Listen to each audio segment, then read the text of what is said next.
الرحيم الذي خلق الموت والحياة ليبلوكم أيكم أحسن عملا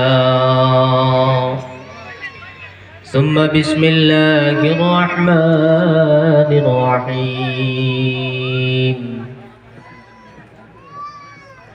وما لي لا أعبد الذي فطرني وإليه ترجعون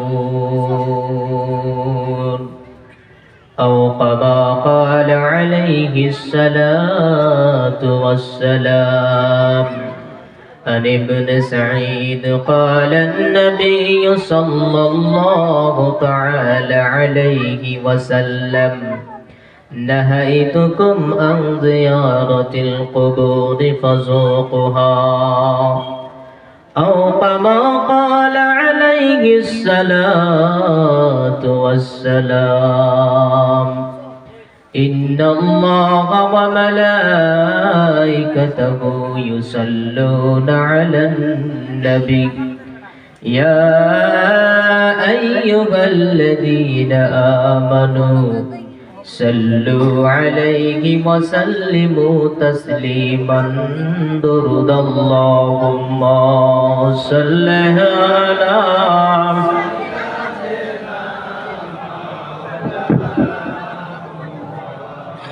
وعلى آل سيدنا مولانا محمد اللهم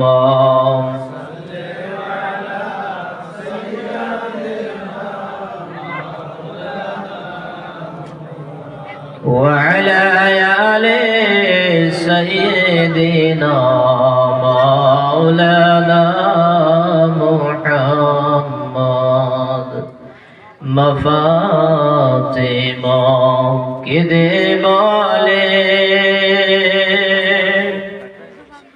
كدا كوغو باهيري مفاتيما কেঁদে বলে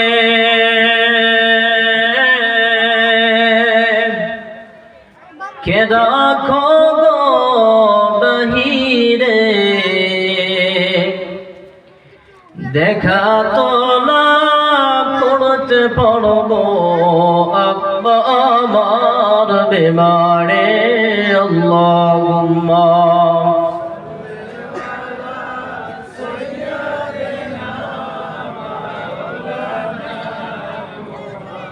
وعلى آل سيدنا مولانا محمد الحمد لله আজকের এই দিনী জলসার আয়োজিত মাহফিলের মুকদ্দাস মুআজ্জাজ সম্মানিত সভার সভাপতি সাহাব কিবলা আল্লাহ রাব্বুল আলামিন তিনাকে কবুল মঞ্জুর করুক। যিনি এমন একটি দায়িত্ব পালন করেছেন, যিনি মহান আল্লাহ রাসূল সাল্লাল্লাহু আলাইহি সাল্লাম হাদিস শরীফের ভিতরে বলে দিয়েছেন যেটি একটি জান্নাতের বাগান। সুবহানাল্লাহ বলেন।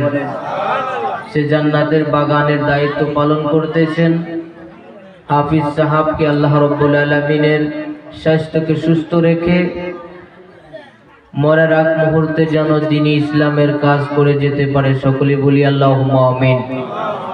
আজকের মুকদ্দাসের উলামাদের সম্মানীয় মুখ্য অতিথি সাহাব আমার আগে যারা আলোচনা করেছেন, ৩-৪ জন উলামায়ে হযরতরা আলোচনা করেছেন, সবার আলোচনাকে যেন আমাদের হেদায়েতের উদ্দেশ্যে যেন কবুল করে, সকলে বলি আল্লাহুম্মা আমিন। স্টেজে প্যান্ডেলে রাস্তা দিয়ে চলাফেরা করা আমার পিতাজির বয়সের বয়স, বড় ভাইয়ের বয়সের বয়স, যুবক ভাই বন্ধুরা, পর্দার আড়ালে থাকা আমার অতি স্নেহের টুকরা আম্মা জানেরা, আসেন সে রব্বুল আলামিনের শুকরিয়া আদায় করে নিই যে মহান আল্লাহ রব্বুল আলামিন আমাদেরকে সৃষ্টি করেছেন। এই টাইমে অনেক মানুষ হসপিটালে আসে, বাবা কথা বলেন ঠিক কিনা? এই টাইমে এই মুহূর্তে এই রাত্রে অন্ধকারে অনেক মানুষ জেলখানায় ভুগতেছে, কষ্টের মধ্যে চলে যাইতেছে, কিন্তু মহান আল্লাহ রব্বুল আলামিন আমাদেরকে এত মায়া করেছেন, এত মমতা করেছেন, এত হেফাজতে রেখেছেন যে মহান আল্লাহ রাব্বুল আলামিন নিজের জান্নাতের বাগানে বসার জন্য তৌফিক করেছেন। এ বাবা কথা বলেন, আমাদের কপাল ভালো না? জোরে বলেন ভালো না? সে আল্লাহর উপরে একবার আমরা জোরে বলি আলহামদুলিল্লাহ, আর জোরে আলহামদুলিল্লাহ। মাশাআল্লাহ। রাসূল সাল্লাল্লাহু আলাইহি সাল্লামের উম্মত হয়ে হাদিস শরীফের ভিতরে এসেছেন, কুনতুম খায়রা উম্মাতিন উখরিজাত লিকুমুন নাস, পৃথিবীর ভিতরে সর্বশ্রেষ্ঠ 1,24,000 মতান্তরে 2,24,000 যত নবী ছিল, সমস্ত নবীর উম্মতদের চাইতে সম্মান আমাদের বিশ্ব নবীর, অর্থাৎ আমরা আপনারা এত উম্মতদের সম্মান দিয়েছে যে রাসূলের উপর একবার আমরা শুকরিয়া আদায় করি, সকলেই বলি সাল্লাল্লাহু আলাইহি ওয়াসাল্লাম। যদিও টাইম নাই, অল্প টাইমে কথা কিছু বেশি বলার জন্য চেষ্টা করব, নাকি কনগো কিছু যেন দিয়ে যেতে পারি আপনাদেরকে। আর নয়তো বলবেন অত দূর থেকে হুজুর এসেছে, যাওয়া বছর আসছিলাম, দেখছিলেন কি আপনারা?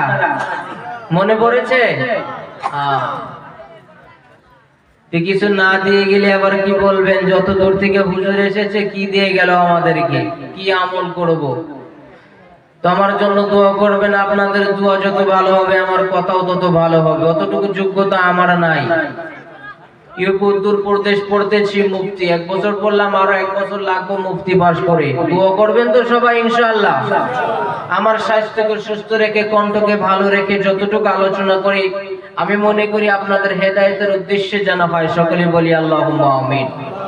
সর্বপ্রথম একটা কথা ভাবেন, যে মাজলিসের উসিলায় করে, জলসার উসিলায় করে এই গোটা বিশ্ব পৃথিবীর ভিতরে যত কবরস্থান আছে সমস্ত মাইয়াতকে যেন আল্লাহ জান্নাতে দেয়। সকলে বলি আল্লাহুম্মা আমিন। এই কবরস্থানের, বাঙ্গালজারের কবরস্থানে যত মাইয়াত দাফন করা হয়েছে সমস্ত মাইয়াতকে যেন জান্নাতুল ফেরদাউস দেয়। জোরে বলি আমিন। মহান আল্লাহ রাব্বুল আলামিন কালামুল হাকিমের ভিতরে আমি আয়াত তেলাওয়াত করেছি, 2টা হাদিসে একটা কুরসি তেলাওয়াত করেছি। বাবাজি কথা বলেন, আমাদের আসল ঠিকানা কোনটা? কথা বলেন, আরামের বিছানা না কবর? আরো জোরে বলেন, কবর না আরামের বিছানা? সেই কবর কি আমাদেরকে ভুলে থাকতে হবে? আসতেছে না টাইম, আসতেছে। রাসূল সাল্লাল্লাহু আলাইহি সাল্লাম বলেছেন, কাসরাতুল মাউত, তোমরা বেশি বেশি করে মউতকে স্মরণ করো। সাহাবা প্রশ্ন করেছে, ইয়া রাসূলুল্লাহ, মউতকে স্মরণ করলে কি হবে? রাসূল আমার মসজিদে নববীর ভিতরে বলে দাও, বকর, ওসমান, আলী, হায়দার, মউতের কথা যদি বেশি বেশি করে মনে করো, আমার আল্লাহ সগীরা গুনাহ maaf করে দিয়ে তোমার জান্নাতে যাওয়ার জন্য প্রস্তুতি নেয়। সরি বলি সুবহানাল্লাহ।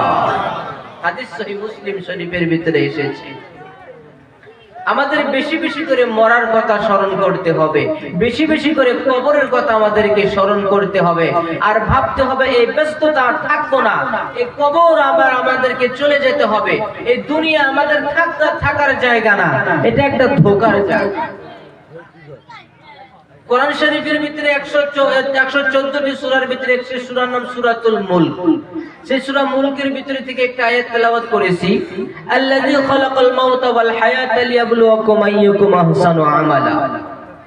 কে আল্লাহ রাব্বুল আলামিন পৃথিবীর ভিতরে মানুষ জাতিকে যে সৃষ্টি করেছেন 2টা কারণের জন্য। কয়টা? ওয়াল হায়াত দিয়েছে, লিয়াবলুয়াকুম আইয়ুকুম আহসানু আমালা, কে ভালো আমল করতে পারে সেই পরীক্ষা করার জন্য। তাহলে কি বোঝা গেল? আল্লাহ রাব্বুল আলামিন আমাদেরকে দুনিয়ার ভিতরে এসেছে, দুনিয়ার ভিতরে প্রেরণ করেছে, সৃষ্টি করেছে শুধুমাত্র পরীক্ষা করার জন্য। কে ভালো কাজ আল্লাহ রাব্বুল আলামিনের কাছে নিয়ে যেতে পারে, কে সবথেকে ভালো কাজ আল্লাহ রাব্বুল আলামিনের কাছ থেকে নিয়ে যেতে পারে, সেটি হবে জান্নাতি। জোরে বলি সুবহানাল্লাহ। এ বাবা, দুনিয়ার ভিতরে কত টাকা কামাই করেছেন, কত গাড়ি ঘোড়া, ধন দৌলত, ঘর বাড়ি করেছেন, এগুলো তো থাকবে না, কিন্তু চলে যেতে হবে আমাদের কবরে। সেই কবরের কথা আমাদের স্মরণ করা দরকার, আছে না? কথা বলেন। এ বাবাজি, যারা আপনারা এখানে বসে রয়েছেন, যারা বসে রয়েছেন, আপনি ডানে তাকান, বামে তাকান, পিছনে তাকান, সম্মুখে দেখেন, দেখেন এই গ্রামের ভিতরে আপনার মতো একজন বন্ধু ছিল। আজ থেকে মাত্র 2 বছর আগে, 3 বছর আগে, 4 বছর আগে, 5 বছর আগে একসঙ্গে আপনি খেলাধুলা করেছেন, একসঙ্গে আপনি বাজার করার জন্য বাঁশবাড়িতে চলে গেছেন, লক্ষ্মীপুরে চলে গেছেন, বড়পাড়া চলে গেছেন। সেই বন্ধু আজকে আপনাকে ফাঁকি দিয়ে কবরে চলে গেছে। বাবা, এরকম মানুষ আছে না নাই? এ বাবাজি, আমি কথা বলেছি, এই পৃথিবীটা একটা ধোঁকা আমাদের খেলা। এই পৃথিবীটা আপনাকে ফাঁকি দিবে, পৃথিবীর ব্যস্ততা থাকবে না, আপনি পৃথিবীতে থাকবে না। আল্লাহ রাব্বুল আলামিন বলেন, ইদা সুলসিলাতিল আরদু জিলজালাহা, যেদিন কিয়ামত শুরু হয়ে যাবে, জিলজাল আরম্ভ হয়ে যাবে, ফারাফিল্লা যখন আরম্ভ হয়ে যাবে, সেই দিন সবাইকে তো চলে যেতে হবে। এই ব্যস্ততা আর টেনশন সেই দিন থাকবে না। এই জন্য রাসূল আমার বলে দিয়েছেন, ও পাগল উম্মতেরা শুনে রেখো, মরার আগে একবার মরে দেখো, মরার আগে একবার মরে দেখো কিরকম থেকে। আজকে তো আমরা কবরের কথা ভাবতেছি না। মাইকম্যান ভাই, ছোট ছোট বক্স যে আছে, মাইকম্যান ভাই ছোট বক্স যে আছে, এখানে আওয়াজ একটু বাড়িয়ে দেন। আমরা তো মরার কথা ভাবি না, আমাদের মরণের কথা আসে না, খেয়ালই আসে না, এত ব্যস্ততা থাকার কারণে। এ বাবা, আমি অল্প টাইমে কিছু কথা বলার জন্য চেষ্টা করব, আমার তৌফিক ইল্লা বিল্লাহ। এই কবরস্থানে আপনাদের বাঙ্গাল যারা অনেক মানুষ আছে, যারা ছোট্ট মানুষ, পৃথিবীর জমিন থেকে যখন মার কল্যাণ থেকে যখন বাহির হয়, মারা যায়, অর্থাৎ 1 2 দিন 3 দিন 1 মাস 2 মাস 3 মাস 4 বছর 5 বছর দুনিয়ার ভিতরে থাকে, তারপরে আল্লাহ রাব্বুল আলামিন নিয়ে নেয়, অর্থাৎ মারা যায়। এমন মানুষ এই কবরস্থানে দাফন করেছেন কি করেন না? করেন নাই? যে ছোট্ট মানুষ পৃথিবীর জমিন থেকে মার কল্যাণ থেকে এসেছে, আসার পরে সঙ্গে সঙ্গে মারা যায়, এমন মানুষ হয় না বাবা? এই হাদিসটা মনে পড়ে গেল। আমি রাস্তাতে ছিলাম, অনেক মা বোনের দেখলাম প্যান্ডেলের ভিতরে এসেছে। ও বাঙ্গালজারের মা শুনে রাখো, বাঙ্গালজারের বাবারা শুনে রাখো, তোমার ছোট্ট ছেলে, তোমার ছোট্ট মেয়ে যখন পৃথিবীর জমিন থেকে তোমার কল্যাণ থেকে যখন চলে এসেছে, দুনিয়ার ভিতরে আসতে না আসতে আল্লাহ রাব্বুল আলামিনের দরবারে চলে যায়, আল্লাহর পৃথিবীর জমিনে রাখে না। দেখো তুমি কত ভাগ্যবতী মা, দেখো তুমি কত ভাগ্যবতী বাবা। ও বাঙ্গালজারের বাবারা, পৃথিবীর জমিনে ছোট্ট বাচ্চা যখন দুনিয়ার ভিতরে আসে, আসার সঙ্গে সঙ্গে বাচ্চাটা কথা বলার আগে মায়ের গর্ভের থেকে কিন্তু মরাটা বাহির হয়। কথা বলেন ঠিক কিনা? এ বাবা, দেখেন ইয়াউমুল কিয়ামতের দিন এই ছোট্ট শিশু আপনাকে কি করতে পারে? এই ছোট্ট শিশু দেখেন আপনাকে কোথায় নিয়ে যেতে পারে। ইয়াউমুল কিয়ামত যখন শুরু হয়ে যাবে, আল্লাহ একটা হুঙ্কার দিবে, ফেরেশতারা দল, আমার যত যত কোটি কোটি আকাশের তারকার মতো যত বান্দা ছিল, যার বাবার কোল থেকে আমি ছিনিয়ে নিয়ে এসেছি, অনেকের মার কোলটা আমি খালি করে দিয়ে এসেছি, আমার ওই আকাশের তারকার মতো বান্দাদেরকে হাজির করা হয়। আকাশের তারকার মতো ছোট্ট ছোট্ট ছেলে সন্তানরা তখন হাজির হবে, আল্লাহ ডাক দিয়ে বলবে, শিশু, তোমাদের আজকে কোনো কিছু হিসাব হবে না, তোমাদের কবরের সওয়াল জবাব করা হবে না, যাও তুমি, আমি আল্লাহ তোমাদেরকে মাফ করে দিলাম। জোরে বলি সুবহানাল্লাহ। আল্লাহ কি বলবে? যাও, তোমাদেরকে আমি মাফ করে দিয়েছি, তোমাদের হিসাব নাই, কবরের আযাব নাই, তোমাদের কোন কবরের সওয়াল জবাব নাই, যাও মাফ করে দিই। শিশুদের কি বলবে? তখন শিশুরা বলবে, মহান আল্লাহ মালিক, আমি আমরা তো দুনিয়ার ভিতরে আপনি বানিয়ে দিয়েছেন, মার কল্যাণ থেকে, মার মাতৃ রহমের ভিতরে থেকে দুনিয়ার ভিতরে আমরা আগমন করেছি। এই মুখটা দিয়ে বাবাকে ডাকতে পারি নাই, মাকে ডাকতে পারি নাই, মার চেহারাটাও দেখিনি, বাবার চেহারাটাও দেখিনি, অন্ধকার কবরে চলের ভিতরে এসেছি। ও মালিক, আজকে আমাদের মা বাবা কোথায়? আমরা তোমার চেহারা দেখবো, আমরা বাবার চেহারা দেখবো, এদের মা বাবা তো কেউ কেউ জাহান্নামে রয়েছে, জোরে বলেন নাউজুবিল্লাহ। অনেকের মা জান্নাতে রয়েছে, অনেকের গার্জিয়ান তো জাহান্নামে রয়েছে। এইবার শিশু বলবে না মাবুদ এইটা তো মানা যাবে না, আমার বাবা জাহান্নামে থাকবে আর আমি ছোট্ট শিশু জান্নাতে থাকবো। আমার বাবার চেহারাটা জীবনে দেখতে পারিনি, কিরকম বাবার চেহারা, কিরকম মার চেহারা। আজকে আমার মা বাবাকে আপনি হাজির করেন, মা বাবাকে দেখবো, মা বাবাকে দেখবো। আল্লাহ এবার ডাক দিবে এদের গার্জিয়ানকে ডাকো, এদের মা বাবাকে ডাকো, সম্মুখে আনা হোক। সম্মুখে আনার পরে বলবে না তোমার মা বাবা, এটা তোমার মা, এটা তোমার মা, এটা তোমার বাবা। ছোট্ট শিশু দুই চোখের পানি জল করে ছেড়ে দিবে, মা বাবা কাঁদতে আরম্ভ করে দিবে। এইবার শিশু বলে মালিক তোমার কাছে দুইটা চাবো, বস্তু চাবো গো মাবুদ, ওগো দয়াল আল্লাহ। আজকে ইয়াউমুল কিয়ামতের দিন তোমার কাছে আমি দুইটাই বস্তু চাবো। কথা বলেন কয়টা বস্তু? আরো জোরে বলতে হবে কয়টা? ওগো মালিক তোমার কাছে দুইটা বস্তু চাবো। বলে কি বস্তু? বলে এক নাম্বার আমার মা বাবাকে মাফ করে দিতে হবে। জোরে বলি সুবহানাল্লাহ। ওগো মালিক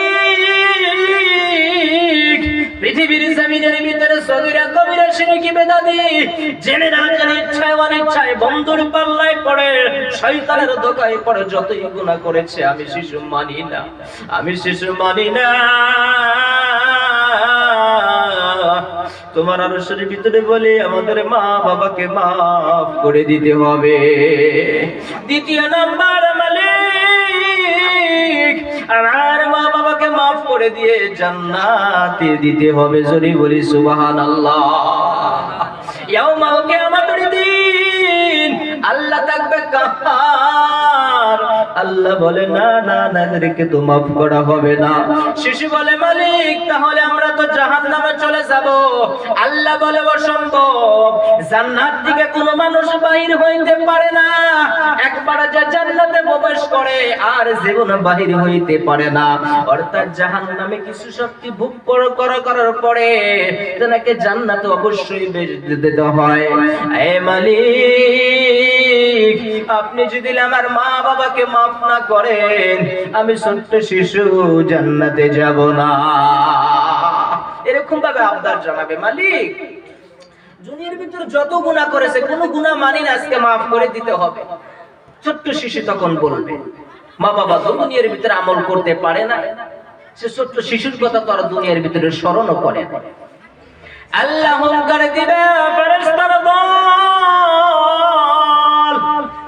এই ছোট্ট শিশু মার জন্য বাবার জন্য আত্মীয় স্বজনের জন্য এত আবদার করেছে, ওর দিলের ভিতরে যে ওর মার এত মমতা, ওর দিলের ভিতরে যে ওর বাবার এত স্নেহ, এত মমতা, তার থেকে তো বেশি মমতা আমার দিলের ভিতরে। যাও যাও যাও যাও ফেরেশতার দল, এই শিশুরা আজকে ইয়াউমুল কিয়ামতের ভিতরে আমি আল্লাহ ডাক দিয়ে বললাম তোমরা সমস্ত শিশুদেরকে বাবার হাত ধরে ধরে জান্নাতের ভিতরে নিয়ে যাও। সুবহানাল্লাহ। আর জোরে বলি সুবহানাল্লাহ।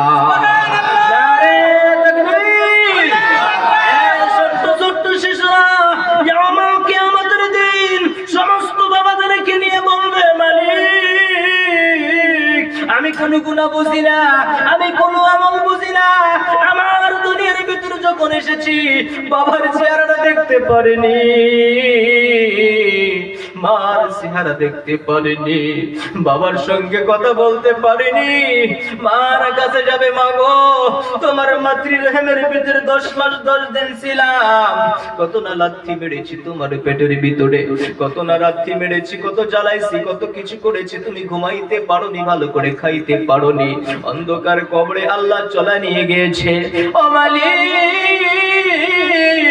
আজকে তো আমার দুইটা আবদার পূরণ করলাম, তাহলে আমি জান্নাতে নিয়ে দিলাম। আল্লাহ বলে যা যা যা যা তোর মা বাবাকে নিয়ে তুই জান্নাতে নিয়ে যা। জোরে বলি সুবহানাল্লাহ। বাবা হাদিস শরীফের ভিতরে এসেছে, সভাপতি সাহেব আমাকে দিয়েছে কবরের বিষয়। সুনানে তিরমিজি শরীফের ভিতরে একটি হাদিস এসেছে, আও কামা ক্বালা আলাইহিস সালাতু ওয়াস সালাম, নাহাইতুকুম আন জিয়ারাতিল কুবুরি ফাসুকুহা। পৃথিবীর মানুষেরা শুনে রাখো, তোমাদের যাদের বাবা নাই মা নাই, অনেকেরই বাবা আছে মা নাই, মা আছে বাবা নাই, অনেকেরই কিন্তু মাও নাই বাবাও নাই, অন্ধকার কবরে চলে গেছে। আমার রাসূল বললেন, সাহাবারা অনেক উম্মত হবে আমার যাদের মা থাকবে না বাবা থাকবে না, তাদের কবরকে যেন বেশি বেশি করে জিয়ারত করে। আর যদি সন্তান যদি কবরে জিয়ারত করে হাত তোলে, মালিক রব্বির হামহুমা কামা রাব্বায়ানি সাগীরা, আমি সন্তান হয়ে হাত বাড়াইলাম, মালিক আমার বাবাকে তুমি মাফ করে দাও, আমার মাকে মাফ করে দাও।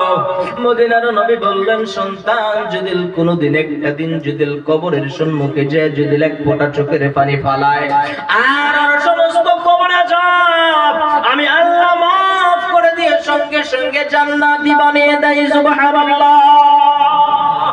কিন্তু এটা আমাদের আমরা পারি না তো। মা বাবা যখন আমাদের মারা যায়, একদিন আমাদের ঠিকই মনে থাকে যে আজকে ফজরের নামাজ পড়তে হবে, আমাদের কবর জিয়ারত করতে হবে। দ্বিতীয় দিনে মনে থাকে, তৃতীয় দিনে মনে থাকে, কিন্তু চতুর্থ দিন আর মনে থাকে না। আর মনে থাকে না, সম্পদের লোভে পড়ে যায় আমরা। বাবা কি রেখে দিয়ে গেল, মা ব্যাংক ব্যালেন্স কত রেখে দিয়ে গেল, কোন বাইকে কত দিব, বাবা না না না, মায়ের যে কত দাম, বাবার যে কত দাম, এই দিক দিয়ে যাবো না। কোনদিন যদি টাইম মেলে ইনশাআল্লাহ আমার তৌফিক ইল্লা বিল্লাহ বলে দিব। এ বাবা, আপনাকে ওই কবরের কথা স্মরণ করতে হবে, কবরের কথা মনে রাখতে হবে। সেই কবর আমাদেরকে চিরস্থায়ী জায়গা।